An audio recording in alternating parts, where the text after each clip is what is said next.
నమస్తే welcome to మనం TV. ప్రస్తుతం లైవ్లో జాయిన్ అయ్యారు జనసేన పార్టీ రాష్ట్ర అధికార ప్రతినిధి అడ్వకేట్ రజనీ గారు. వారితో మాట్లాడదాం. రజనీ గారు నమస్తే అండి. నమస్తే అలీ గారు. రజనీ గారు, ఆడుదాం ఆంధ్ర స్కామ్కి సంబంధించి విజిలెన్స్ నివేదిక కూడా ఆల్రెడీ డీజీపీకి చేరినట్టుగా సమాచారం వస్తుంది. అందులో చాలా స్పష్టంగా అంటే ఈ ప్రోగ్రామ్ డిజైన్ చేసిన దగ్గర నుంచి ఆటలు ఆడించినప్పుడు కావచ్చు, తర్వాత ఆట కోసం కొన్న పరికరాలు మొత్తం కూడా వందల కోట్ల రూపాయలు దోచేశారని చెప్పి చాలా స్పష్టంగా ఆ నివేదికలో పేర్కొన్నట్టుగా ఇన్ఫర్మేషన్ వస్తుంది. మరి నెక్స్ట్ ఏం జరగబోతుంది? రోజా గారి అరెస్టు తప్పదంటారా? సరే, 100% క్రీడా శాఖలో ఆడుదాం ఆంధ్ర అని ఆడుకున్నది ఆంధ్రాని ఎట్లా ఆడిందంటే, మాకు గుంటూరుకు సంబంధించిన లయాలా స్కూల్లో జగన్ గారు రోజా గారికి ఆట నేర్పిస్తున్నారు. దానికైన ఖర్చు కొన్ని కోట్లు ఖర్చు రాసినారు.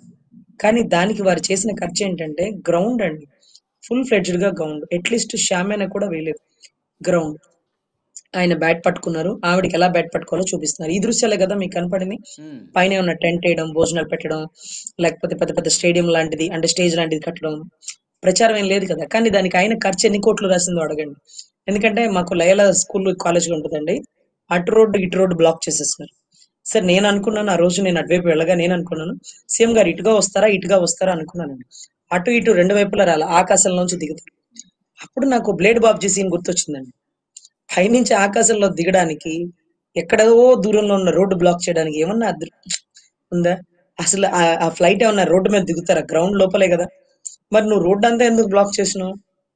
అంత భయంగా పరదాలు కట్టుకొని లైక్ బార్కెట్లు పెట్టుకొని వచ్చిన మీరు ఈ రోజు జనాల్లోకి వచ్చేసి నా ఫ్లైట్ మీదకి వచ్చేసినారు, నా విమానం మీదకి వచ్చేసినారు, విమానం రెక్కలు విరిపేస్తున్నారు, నాకు రక్షణ లేదు అంటే సీఎం గా ఉన్నప్పుడు మీరు అడుగు కూడా బయట పెట్టలే.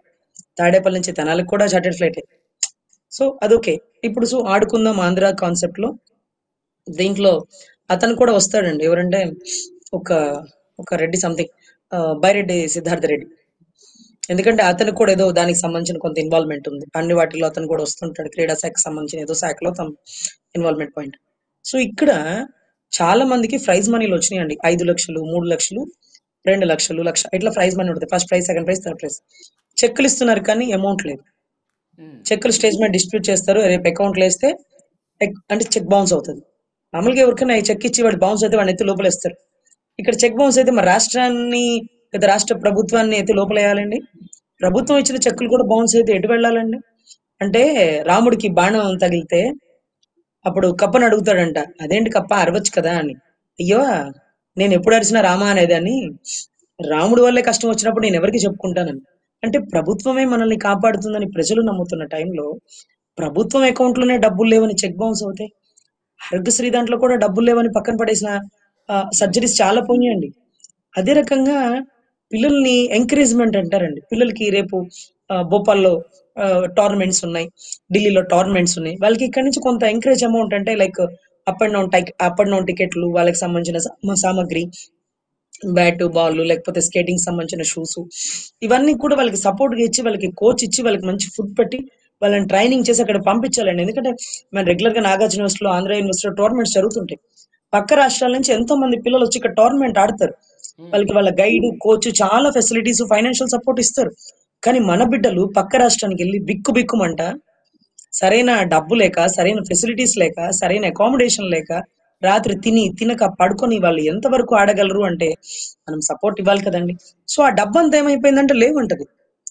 అసలు చాలా మంది పిల్లలు అయితే మా ప్రైజ్ మనీ రాలేదండి, ఇదిగోండి మా ప్రైజ్ మనీ మైనస్ అయిపోయింది, ఇదిగోండి మా ప్రైజ్ అకౌంట్ లో డబ్బులు లేవంటున్నారు, లేకపోతే మాకు ప్రోచ్ ఒక అమౌంట్ ఇవ్వమంటే ఇవ్వట్లేదు. అసలు స్టేడియం లేవండి. స్టేడియంలో ఏమేమి జరుగుతున్నాయి? స్టేడియంకి ఎంత ఖర్చు అవుతుందని రాస్తుందో తెలుసా? ప్రతిసారి స్టేడియంకి ఎంత ఖర్చు పెడుతుంది? ఎన్నో బ్యాట్లు బాల్లు కొన్నట్టుగా బిల్లులు పెట్టింది. ఎన్ని బ్యాట్లు బాల్లు కొంది, ఎవరికి డిస్ట్రిబ్యూట్ చేసింది, ఏ షటిల్ కోర్ట్ కట్టించింది, ఇవన్నీ కూడా లెక్క కూడా తీస్తున్నారు. మొత్తం 2 సార్లు ఆడితేనే బ్యాట్లు అన్ని ఇరిగిపోతున్నాయి కదా మేడం. అంత నాసిరకంగా తీసుకొచ్చారంట కదా.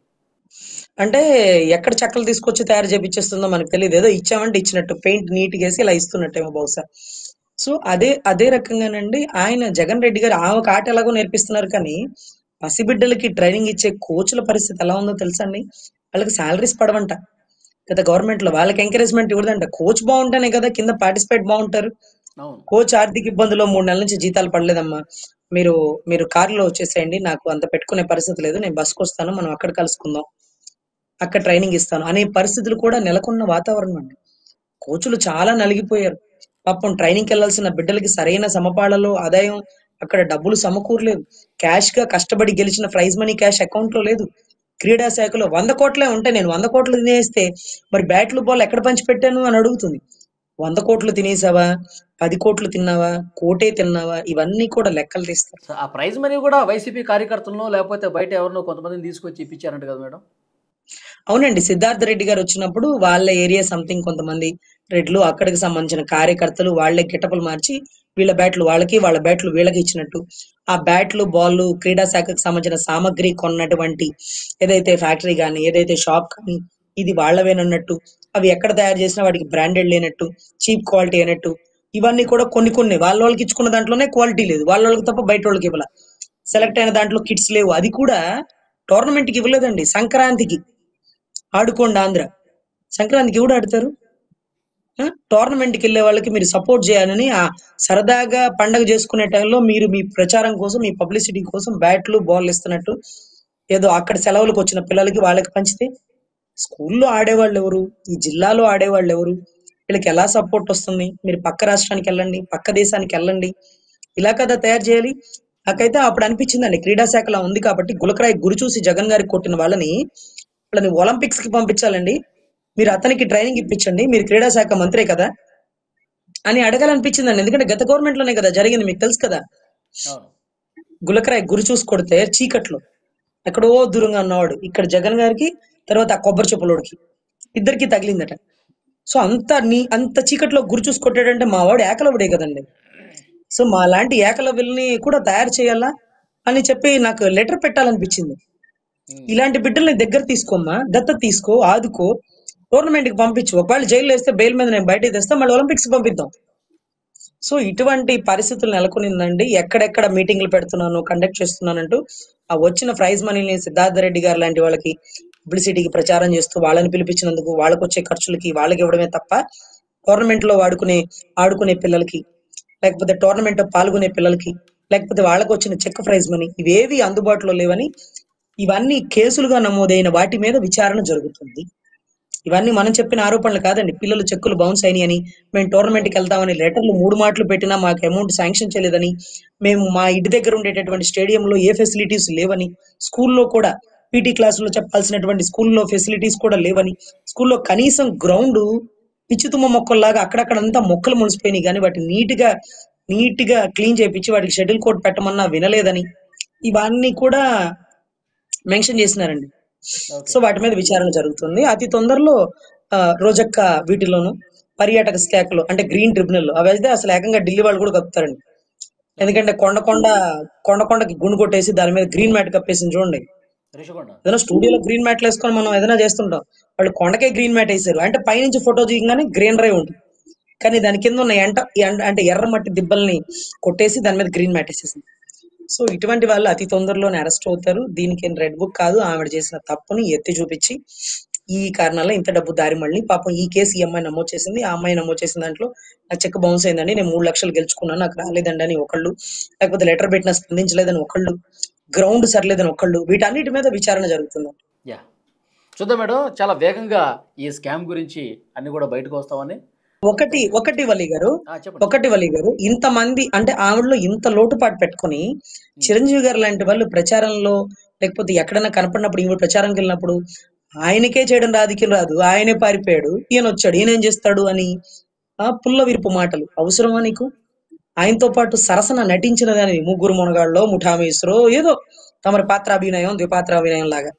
సో అటువంటి వ్యక్తివి నీతో సహచర నటుణ్ణి అలా వ్యంగ్య ప్రలాపన ఆయన అడిగితే తిరిగి సరే ఇలా రోజా గారు మాట్లాడతారు, అది వారి వివేకం, అది వారి తత్వం. నేను వారి గురించి మాట్లాడి నా తోటి నటుని గురించి నేను తక్కువ చేసుకోలేను, వదిలేండి ఆ ప్రశ్న అన్నారు. ఇకపోతే మా కళ్యాణ్ గారు అయితే కొంచెం ఘాటుగా ఆఖరికి రోజా నువ్వు కూడా నా గురించి మాట్లాడుతున్నావు, చెయ్యి నా బతుకు చెడ, నేను నీకు సమాధానం చెప్పలేను అమ్మా డైమండ్ రాణి అనే పరిస్థితి. సో ఇటువంటి ఆవిడ గురిగింజాము కింద నలుపు చూసుకోకుండా నేను అలా నువ్వు ఇలా, ఎన్ని శాఖలో డబ్బులు, ఎంతమంది బిడ్డల జీవితాలు, సో ఇవన్నీ చూసుకోకుండా బురద చల్లడంలో కీలక పాత్ర. అనిత గారిని ఎగతాళి చేయడం, అసెంబ్లీ సాక్షిగా అవమానపరచడం, రండ్రా నన్ను రేపు చేయండి చూద్దాం మీకు దమ్ముంటే అని సవాళ్లు విసరడం. రాజకీయం అంటే శ్రేష్టంగా రాజకీయం అంటే ఇలాగ బూతులు లేకుండా చక్కగా నీట్‌గా నువ్వు విధానాల మీద ప్రశ్నించి ఇప్పటి వరకు మీతో ఏం మాట్లాడాను? క్రీడా శాఖలో లోటుపాట్లే కదా! 100,00,00,000 ఏదో స్కామ్‌లు అన్నారు కదా! కాదండి. ఎలా స్కామ్ అవుతదని మీరు వివరించండి. ఎవరో ఏదో చెప్పినారు మేము అడిగినాం మీరు వివరించండి. అంతేగాని బురద జల్లుడు మాటలు, పక్కన ఒక తప్పుడు మాటలు, లేకపోతే వాళ్ళ భార్యల గురించి, వాళ్ళ బిడ్డల గురించి మనకు అవసరమా అండి? సో, చాలా తప్పండి ఆవిడ చేస్తున్న రాజకీయం. నిజంగా చాలా మంది రాజకీయంలో రావాల్సినటువంటి ఆడబిడ్డలకి చాలా అసలు ఇలాంటి వాళ్ళని చూస్తే మాకెందుకులే రాజకీయాలు అలాంటోళ్ళే కరెక్ట్ అని అనిపించేటటువంటి పరిస్థితండి. సో, దీంట్లో ఆవిడ ఓకే. ఖచ్చితంగా రెస్పాన్సిబిలిటీ, అకౌంటబిలిటీగా రాష్ట్ర ప్రజలకు సమాధానం చెప్పాలి. తర్వాత ఆవిడ అరెస్ట్ అయ్యే మూవ్‌మెంట్ కూడా నెలకొంది. మేడం ఈ కేసులో ఎట్లా శిక్షార్హులవుతారంటారు? అంటే వల్లి గారు ఇక్కడ ఏ గ్రౌండ్స్ లో అంటే పబ్లిక్ మనీ అండి. ఇప్పుడు ఆవిడ అకౌంట్ ప్రభుత్వ డబ్బు అంటే public money. Public money misutilise చేసేసారు. అంటే సపోజ్ 10,00,00,000 తీసి ఖర్చు పెట్టాల్సిన వాటికి ఖర్చు పెట్టకుండా, ఖర్చు పెట్టవాడనుకుంటున్న వాటికి ఖర్చు పెడుతూ దారి మళ్లించారు కాబట్టి పబ్లిక్ ఫండ్ మిస్‌యూటిలైజ్ కింద నాన్ బెయిలబుల్ అఫెన్స్ అవుతదండి. సో ఇది ఖచ్చితంగా రెస్పాన్సిబిలిటీ ఆవిడ మినిస్టర్ కాబట్టి. సో క్రీడా శాఖ మంత్రిగా డబ్బుని దారి మళ్లించింది. అంటే ఆవిడ డబ్బు కాదు, దోచుకున్న డబ్బు కాదు, పబ్లిక్ డబ్బు. ఈ పబ్లిక్ డబ్బుని దారి మళ్లించింది. ఎటువైపు దారి మళ్లిందో అటు రకంగా దారి మళ్లించే విధానాన్ని ఇదంతా నాన్ బెయిలబుల్ అఫెన్స్ కాబట్టి ఖచ్చితంగా శిక్షార్హులండి. 100% అరెస్ట్ మూవ్‌మెంట్ నెలకొంటుంది. ఓకే. శిక్ష ప్రూవ్ అయితే ఎన్నాళ్ళు జైలు మేడం ఈ కేసులో? ఇవన్నీ నాన్ బెయిలబుల్ కాబట్టి 7 ఏళ్ల పైచిలుకండి జైలు శిక్ష. ఓకే. కాకపోతే వీళ్ళు ఏం చేస్తారంటేనండి అలవాటైన పనే అధికారులు ఇరికిచ్చేస్తారు. నాదేముంది వాళ్ళు ఎప్పుడైనా అంతే కదండి. ఓబులాపురం మైన్స్ లో ఐఏఎస్లు శ్రీలక్ష్మి గారు దొంగ ఓట్ల ఎంపికలో కూడా మన తిరుపతిలో కూడా భూమన కరుణాకర్ రెడ్డి గారు వాళ్ళ కొడుకు అభినవ్ రెడ్డి వీళ్ళందరూ ఉమ్. తప్పించుకొని అక్కడ కమిషనర్ వాళ్లే బలైపోయారు కాబట్టి ఇక్కడ మరి ఈవిడ పాత్ర ఏంటో ఆ, ఈవిడ అభినయ ఈవిడ అభినయ నట స్వరూపి కదా మరి అప్పుడు ఏం చెప్తుందో సమాధానం అవి కూడా చూడాలి. ఎనీవే పబ్లిక్ ఫండ్ మిస్యూటిలైజ్ కాబట్టి 100% ఆవిడ అకౌంటబిలిటీ అండి. సో నాన్ బెయిలబుల్ అఫెన్స్ ఆవిడ మీద కూడా అప్లికేబుల్ అవుతుంది అనుకుంటున్నాను. Yeah. Thank you very much Rajani garu. నమస్తే.